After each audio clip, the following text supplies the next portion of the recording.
In this video, I'm going to cover the top 5 trends that I'm seeing in church safety and security right now. I'm going to give you the top 5. So let's dive into the first one. No safety film on windows. One of the roles that me and my team do is we travel the country conducting deep dive vulnerability assessments. Physical Security 101 is protection of your perimeter. Now, if you have a children's ministry, a youth ministry, I'm sure you're really concerned about keeping those children safe and secure. Having a safety film does not stop a bullet. There's a bit of a misconception in the marketplace that a safety film will stop a bullet. It won't stop a bullet. What it will do is delay the assailant to getting in, to give you more time to get the children safe, to get people safe, or to determine what am I going to do? What is my next step? So safety film is the first thing that we are seeing an absence of when we are doing risk and vulnerability assessments. Now, your second question most probably is, well, Simon, where should we have safety film? Well, we're trying to stop an active aggressor, an armed aggressor, from getting inside the buildings. Most of the data does show that if they see a door, they will try and go through that door first. Now, we're often worried, what if they come in windows? What if they go around the side? Generally, people will go to the front door. These active assailants have tunnel vision. They have red mist. They're very focused, and they know they have limited time to get inside the building. So in relation to where you should have safety film, I recommend you try and do it on all your ground floor or your first floor windows to try and delay an assailant.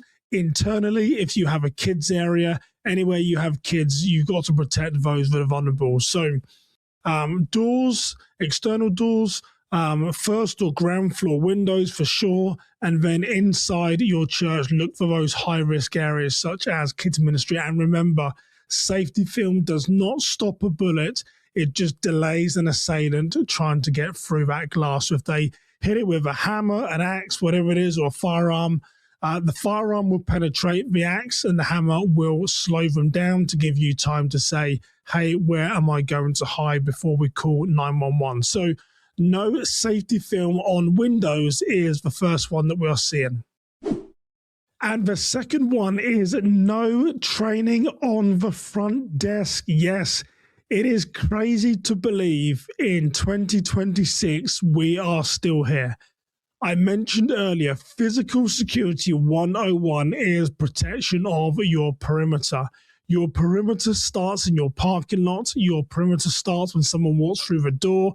And most often, if we're talking about during the week, the first person that is going to see that person walk through the door is your front desk. It's really important that they're trained on de-escalation, suspicious behavior, bomb threat, when to call 911, all the things that we expect to see in a house of worship, the brokenness that might come during the week. Your front desk is really vulnerable. They are the first line of defense, and it's a trend that we are seeing, but I'm asking these people as we're conducting risk and vulnerability assessments, what training have you had? And they are either doing a dry smile, they're rolling their eyes, they're bowing their head down and saying, we do not have any training. Physical Security 101 is protection of your perimeter. Really, really important that the front desk has training in that variety of areas. The next trend that I'm seeing is that churches are still not closing down their entrances. Now, I went to a church a couple of weeks ago that had 8 entrances to a church. I found 4 of them open. Now, if you don't have a front desk, if you don't have a good surveillance cameras, how do you know who is inside the building? And I challenged a pastor about this at a church, and I could tell he wasn't focusing, he wasn't concentrating on the conversation. And then the administrator said, well, we're going to lock the doors. And as soon as the pastors left, she said, I'm not too sure if we're going to be able to keep doing this, Simon. They had a bit of a weak security culture, but it's a trend that we are seeing. What is your church's definition on open door? Does it mean, church open door, that you welcome everyone to be in the house of the Lord, that you want to lead them to Christ? But does it mean, church open door, does it mean that you give them free reign around your church? I would challenge you that some of the biggest churches in the country, they would say they're an open door church, but during the week you will find their doors closed, you press an intercom, you talk to someone, and they find out if you're inside the building. What does church open door mean to you? The trend that we are seeing is that we are finding 7, 8, 9, 10 doors the church has, and at least half of those are open, and the church doesn't even know who is inside the building. We strongly encourage that you reduce the number of your open doors and determine, what does church open door mean? Are you still ministering to those people?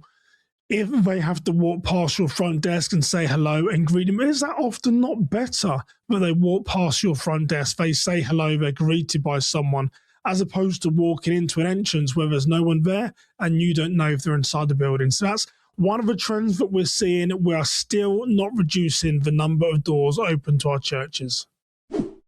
Now, this next one is super common, super simple, and very enlightening.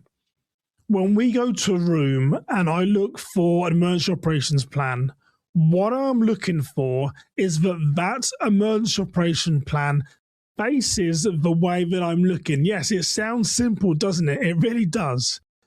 I'm looking for the emergency operation plan to face the way I am looking. What we often find, one of the biggest trends that we see, is that when we go to the emergency operations plan, to the emergency evacuation plan, if the church even has one, on the wall, it is not facing in the direction that you're going to walk out the door. So as an example, I go to a new church. I've never been there before. I'm in a room and all of a sudden the fire alarm goes off and I need to exit the building quickly. I look at the emergency map on the wall, the evacuation map. It is not in the direction that I would look. So I have to orientate myself.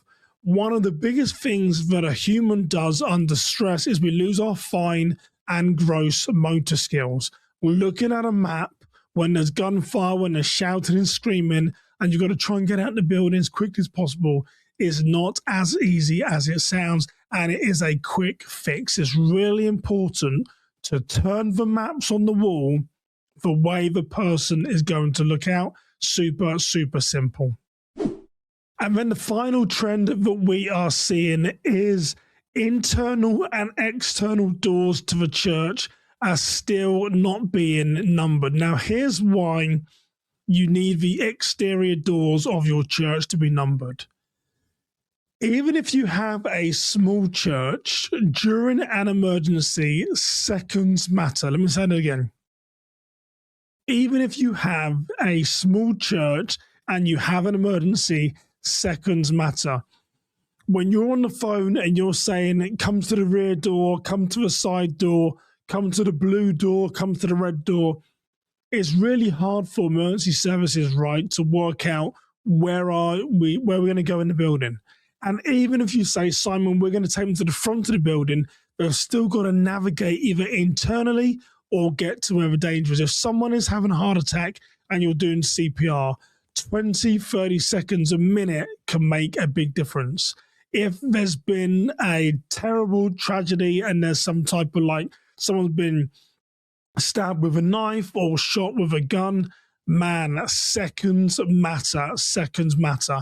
It's really important that you number your exterior doors so people know exactly where it is they need to go. The emergency services can orientate themselves super quickly and they can find to whichever door that you want them to go to. Now, the question most often is, what should the numbers look like? That depends on the security culture of your church, what you feel you can get away with, but fluorescent signage is really great in all conditions. What we often find on a glass door is that the sign will be white, which sounds good in theory, but as soon as you get the sunshine hitting that number, it can be hard to see, and you're always back to square one. And actually, I was at a church a couple of weeks ago. They had the numbers, the building was numbered, but those numbers were white, and I showed them an example. I took a picture on my iPad and showed them and said, hey, look, in the sunshine, you can't see these numbers. So make sure that these numbers can be seen in all conditions. And now, finally, what about the inside of the building? Well, yes, the inside doors should also be numbered. When your pastor is doing the evacuation, he can say, congregation, please leave by door A, door B, door C, door 1, 2, 3, 4, whichever it is, and you can direct people to those doors. You don't only want to label the outside of the doors, you also want to label the inside of doors. And remember, the emergency evacuation plan we just mentioned, is it best to show the numbers of your doors on those maps? Absolutely. If you're going to do a numbering system, 1, 2, 3, 4, or A, B, C, D, whichever it is sequentially, it's super important that you put those maps on your evacuation maps on the wall so people can see and know where they're going. So those are the 5 things that I came up with. No security film, no training on the front desk, still not reducing the number of entrances open to a church. The wall evacuation plans are facing the wrong way and doors are not numbered. So I hope that has helped you. Those are some of the trends that me and my team are seeing as we travel the country conducting risk and vulnerability assessments. But what are you seeing in your community? What vulnerabilities do you think that you're seeing in 2026 that others have as well? Please drop a comment wherever you are listening. But for now, you stay safe. Have a great day. Until next time, take care, everybody.